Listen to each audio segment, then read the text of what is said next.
ठेकेदारों के ऊपर कार्रवाई होनी चाहिए, यही कहूँगा। और जो इस विभाग के अधिकारी हैं, मंत्री जी को कार्रवाई जरूर करनी चाहिए, इससे संदेश देना चाहिए। अधिकारियों की बातों में नहीं आना चाहिए उनको, वो अधिकारियों की बातों में ज़्यादा आते हैं, मुझे लगता है। अभी जो आपका ये विवाद चल रहा था, एक खबर उड़ती हुई आ रही थी कि इस पूरे मामले को लेकर सपा आपसे संपर्क में है, ऐसा कुछ क्या सच्चाई इन बात में? सदन में मुद्दा उठने के बाद में अगर अधिकारी काम नहीं कर रहा है तो ऐसे अधिकारियों के ऊपर कार्रवाई होना जरूरी थी। मैं कार्रवाई चाहता था, क्योंकि कार्रवाई होगी तो इससे संदेश जाता, पूरे प्रदेश में संदेश जाता कि अगर काम नहीं करेंगे तो हमें नौकरी से हाथ धोना पड़ेगा।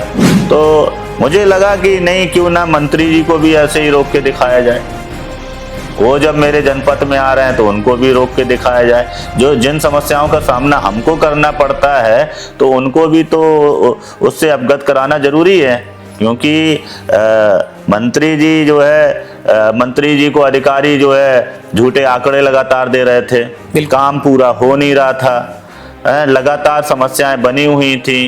रॉबिनहुड कहा जाता है आपको, चरखारी विधानसभा की जनता आपको अपना रॉबिनहुड मानती है। ये शब्द सामान्य तौर पे आप कह सकते हैं रॉबिनहुड, लेकिन रॉबिनहुड बनना कितना आसान है? नहीं, संघर्ष करना कठिन तो होता है। मैं आपको बताऊं, ये बात मैंने कभी मीडिया के सामने नहीं की अवस्थी जी। मैं आपको बताऊं, जब मैं लखनऊ जेल में ही बंद था तो मेरे पिताजी मेरी जमानत नहीं करा रहे थे। उन्होंने मेरी जमानत नहीं कराई, मेरे मित्रों ने मेरी जमानत कराई। तो पिताजी ने क्यों नहीं कराई? उनको वो कि तुमने तोड़फोड़ कांग्रेस दफ्तर में क्यों किया, तो उनको अच्छा नहीं लगा था कि जो मैंने मेरा आंदोलन करने का तरीका जो है वो उनको अच्छा नहीं लगता। अभी आपने एक आंदोलन कर दिया था ग्राम प्रधानों को लेकर। हाँ, और मंत्री जी को आपने जल जीवन मिशन के तहत जो भी समस्याएं थी अवगत कराया था, बड़ी चर्चा हुई थी। तो ये ग्राम प्रधानों का प्रेशर था आप पर, या फिर आपने कहा कि नहीं, मंत्री जी हमारे क्षेत्र में रहे, इससे अच्छा मौका नहीं मिलेगा इनको दिखाने के हमारे विधानसभा में क्या हालात है जल जीवन मिशन के तहत यहाँ पर? अवस्थी जी, ये सवाल मीडिया में लगातार आ रहे हैं, तो आपके माध्यम से मैं बताऊंगा। मैं लगातार इसको लेके मंत्री जी को कई बार पत्र दिए, ना पत्र देने के बाद जब सुनवाई नहीं हुई तो सत्ता के विधायक की सदन में ये बात उठाना मजबूरी हो जाती है। तो इसके बाद में 2 बार मैंने जो है सदन में भी इस विषय को रखा, उसके भी पत्र आए कि शीघ्र है जो है समस्या का निस्तारण किया जाएगा, कार्य पूर्ण किया जाएगा। जब कार्य पूर्ण नहीं हुआ तो हम लोग जब गांव में जाते हैं तो गांव के लोग हम लोगों को रोककर जो है वो टूटी हुई सड़कें दिखाते हैं, अधूरा काम दिखाते हैं। तो मुझे लगा कि नहीं, क्यों ना मंत्री जी को भी ऐसे ही रोक के दिखाया जाए। वो जब मेरे जनपद में आ रहे हैं तो उनको भी रोक के दिखाया जाए। जो जिन समस्याओं का सामना हमको करना पड़ता है तो उनको भी तो उससे अवगत कराना जरूरी है, क्योंकि मंत्री जी जो है, मंत्री जी को अधिकारी जो है झूठे आंकड़े लगातार दे रहे थे, काम पूरा हो नहीं रहा था, लगातार समस्याएं बनी हुई थी। गांव के लोगों को भी गांव के अंदर आने जाने में दिक्कत हो रही थी।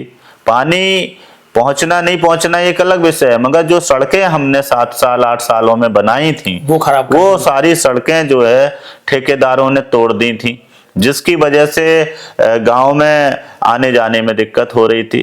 तो मुझे तो देखिए यही रास्ता, जब मिलकर जब सुनवाई नहीं हुई, सदन में उठाकर नहीं सुनवाई हुई, तो फिर मैंने सोचा कि सड़क पे ही इसकी चर्चा की जाए। गुड्डू भैया कह रहे थे, मंत्री जी क्या कह रहे थे गाड़ी पे आपसे जब वो घिरे, पूरे चारों तरफ से घिरे थे प्रधानों से? देखिए अवस्थी जी, अब उस विषय पे चलिए नहीं बात करेंगे। बात कर लो, कि बात करने में कोई परहेज नहीं है। देखिए जो वो कह रहे थे वो तो आपने सुना कि उन्होंने कहा मैं गांव चलता हूं, है ना, तो मैं उनकी बात मानकर गाड़ी में बैठ गया, मगर फिर गाड़ी में बैठने के बाद उन्होंने मना कर दिया गांव जाने से। मैं यही कह रहा था कि आपका जब कार्यक्रम मेरी विधानसभा क्षेत्र में लगा है, आप जब जा ही रहे हो तो उसी रास्ते में कुछ गांव हैं, उनमें किसी गांव में, और उन्होंने कहा मैं चलूंगा, अगर सड़क नहीं बनेगी अधिकारियों को सस्पेंड करूंगा, मगर वो नहीं गए क्योंकि एक गांव की समस्या नहीं थी। तो मैंने कहा मेरे साथ 40-50 प्रधान हैं, आप कलेक्ट्रेट में बैठ लीजिए, वहां बैठ के अधिकारियों को निर्देश दीजिए और कुछ अधिकारियों के ऊपर कार्रवाई कर दीजिए, क्योंकि हम लोग साक्ष्य लेके गए थे और एक गांव का निरीक्षण हो जाता, बाकी अधिकारियों के ऊपर कार्रवाई हो जाती। इतना सा मैं चाह रहा था, क्योंकि कार्रवाई होना जरूरी है। इतने सदन में मुद्दा उठने के बाद में अगर अधिकारी काम नहीं कर रहा है तो ऐसे अधिकारियों के ऊपर कार्रवाई होना जरूरी थी। मैं कार्रवाई चाहता था, क्योंकि कार्रवाई होगी तो इससे संदेश जाता, पूरे प्रदेश में संदेश जाता कि अगर काम नहीं करेंगे तो हमें नौकरी से हाथ धोना पड़ेगा। इतना कुछ आपने किया, क्या मिला आपको? नहीं, काम तो शुरू हुआ। अभी काम तो शुरू हुआ है, काम तो कई जगह पे शुरू हो गया है। जिस दिन ये घटना हुई उस घटना के अगले दिन के बाद से जो है प्रधान लोगों ने हमको बताया कि प्रधान जी जो है हमारे यहाँ 20 लेबर लगी है, कोई कह रहा 30 लगी है।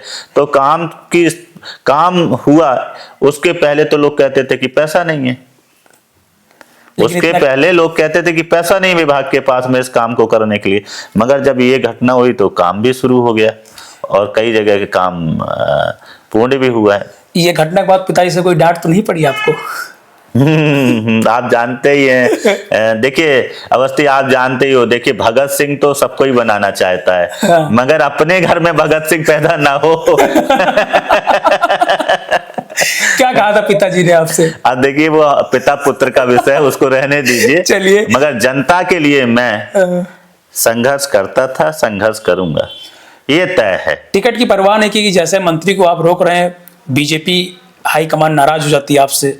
अगले 27 का चुनाव भी नजदीक था, टिकट नहीं देती, टिकट नहीं मिल सकता क्योंकि इस तरह से रोकना, तो ये सब माइंड मेकअप में चल रहा था या फिर सिर्फ आप जानते? नहीं, मुझे लगता है देखिए कि हमारा जो आला कमान है, हमारे नेतृत्व है, हमारे देश के प्रधानमंत्री जी आदरणीय श्री नरेंद्र मोदी जी हैं, और राष्ट्रीय अध्यक्ष जी हैं, सभी लोग यही चाहते हैं कि जनता का काम हो, विकास हो, अच्छा काम हो, यही तो चाहते हैं। तो मैंने कोई गलत बात तो किया नहीं अवस्थी जी, मैंने जनता के हित की बात की। मैंने देश के प्रधानमंत्री माननीय नरेंद्र मोदी जी की अधूरी पड़ी परियोजना को पूर्ण कराने की बात की है। मैं कोई अपने लिए तो नहीं मांग रहा था ना कुछ, मैंने कोई अपने परिवार की लड़ाई तो नहीं लड़ रहा था। मेरा परिवार अगर है तो मेरी जनता है, और उस परिवार को भी परिवार हमारे देश के प्रधानमंत्री माननीय मोदी जी मानते हैं। तो अगर उसी परिवार के लिए लड़ना पड़े तो मुझे गलत नहीं लगा। जानकारी मिली थी कि कोई नोटिस भी जारी हुई थी क्या आपको? मीडिया में खबरें चल रही थी कि इस मामले को लेकर कोई नोटिस दी गई थी आपको पार्टी का? वो हमारे पार्टी का विषय है। हाँ, योगी जी ने क्या कहा था आपसे? अभी तक तो मुलाकात नहीं हुई। स्वतंत्र जी से मुलाकात हुई आपकी? नहीं, मेरी मुलाकात नहीं हुई। मुलाकात नहीं हुई? नहीं। तो आप अपनी सरकार में भ्रष्टाचार के खिलाफ लड़ाई लड़ रहे हैं, एक विधायक हैं। सिस्टम के खिलाफ लड़ाई है हमारी पार्टी। हमारे देश के प्रधानमंत्री जी देश के कल्याण के लिए इतनी सारी योजनाएं परियोजनाएं ला रहे हैं, तो ये एक बहुत बड़ी बात है। जो योजनाएं किसी ने मांग नहीं की वो योजनाएं देश को दे रहे हैं।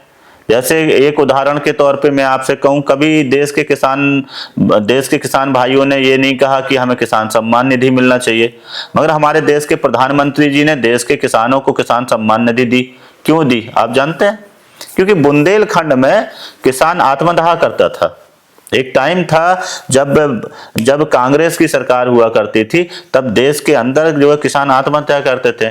मगर प्रधानमंत्री जी ने जब किसान सम्मान निधि दी तो उससे क्या हुआ, देश के अंदर किसानों की आत्महत्या की खबरें अब नहीं आती हैं।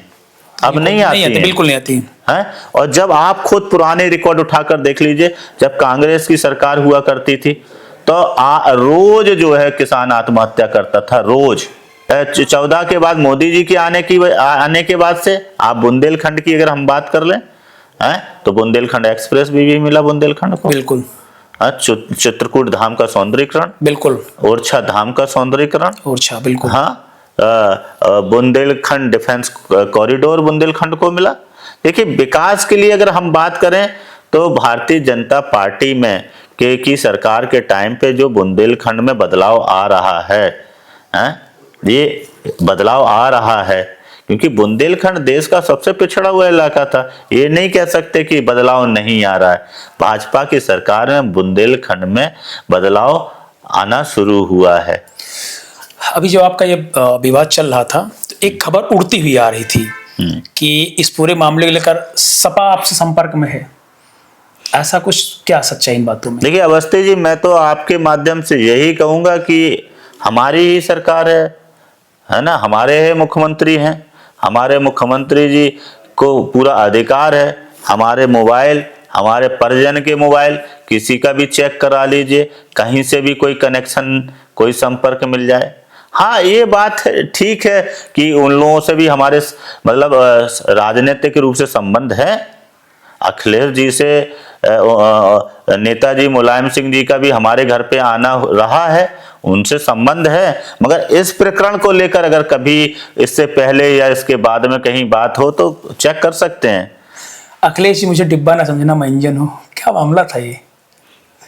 नहीं, ठीक, देखिए अवस्थी जी क्या है कि वो उन्होंने कोई बयान दिया कि वो कह रहे थे भाजपा का डब्बा लड़ रहा है। तो भारतीय जनता पार्टी का विधायक है, सांसद है, वो इंजन है, क्योंकि वो जनप्रतिनिधि है, उसको जनता ने चुन के भेजा है, वो अपने क्षेत्र के विकास का इंजन लेके चल रहा है, इसलिए हर जनप्रतिनिधि इंजन है। हमारे जो श्रोता हैं वो ये स्वयं श्रीवास्तव एक कविता आप बहुत अच्छी गाते हैं महादेव के ऊपर, क्या कविता जरा सुना दीजिए। जब आप चलते हैं बहुत अद्भुत मतलब मगन रहते हो, बहुत अच्छी कविता कहते हैं, क्या है? वो तो सोशल मीडिया पे वायरल है। हाँ हाँ, दुनिया समझ रही है कि चमक गया हूं मैं, दिल ये जानता है कि महादेव से जुड़ गया हूं मैं, आसान लग रहा है सफर देखने में, पर महादेव की दीवानगी की हद तक गया हूं मैं। हर हर महादेव। स्वयं श्रीवास्तव ने आपकी रील शेयर भी की थी। हाँ। और उन्होंने कहा था, बहुत अच्छा आपने, बहुत अच्छे कवि हैं स्वयं श्रीवास्तव जी, बिल्कुल, और मुझे उनकी कविताएं बहुत अच्छी लगती हैं। मुझे भी अच्छी लगती है। ये जो आपने गाया ये मुझे बहुत अच्छा लगता है, क्योंकि मैं भी हमेशा गुनगुनाता रहता था। लास्ट सवाल है, 27 में क्या होने वाला है?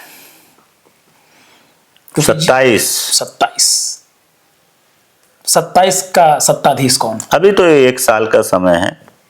क्या लग रहा है? एक साल में 27 में नसीमुद्दीन सिद्दीकी सपा में एंट्री कर गए हैं।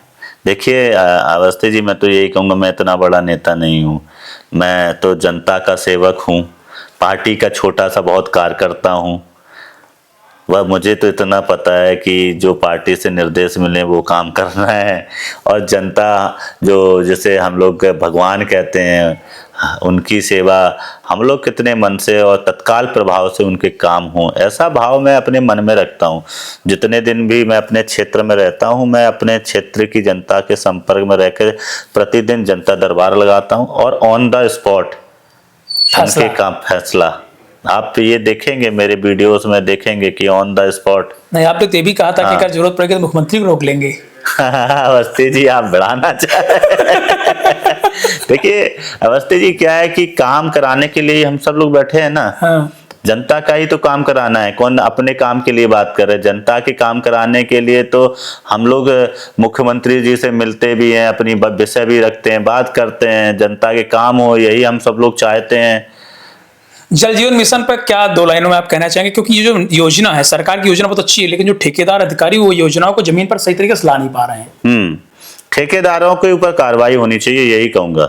और जो इस विभाग के अधिकारी हैं, मंत्री जी को कार्रवाई जरूर करनी चाहिए, इससे संदेश देना चाहिए। अधिकारियों की बातों में नहीं आना चाहिए उनको, वो अधिकारियों की बातों में ज्यादा आते हैं मुझे लगता है। जैसा कि मैंने जब ये घटना हुई, घटना कहूंगा मैं, ये घटना है। हाँ, जनता का काम नहीं होना, जनता का काम नहीं होना ये बहुत गलत है, बुरा है। अधिकारी अगर जनता का काम नहीं कर रहे हैं तो ऐसे अधिकारियों के खिलाफ हमें कार्रवाई होनी चाहिए। देश में वैसे ही अवस्थी जी बेरोजगारी बहुत है, इतने टैलेंटेड नौजवान जो है नौकरी पाने के लिए लाइन में लगे हुए हैं। अगर जो लापरवाह अधिकारी हैं, काम नहीं कर रहा, तो उन्हें नौकरी से हटाओ और आने दो नए युवा, नए जोश वाले नौजवानों को जो अच्छे से काम कर सकें।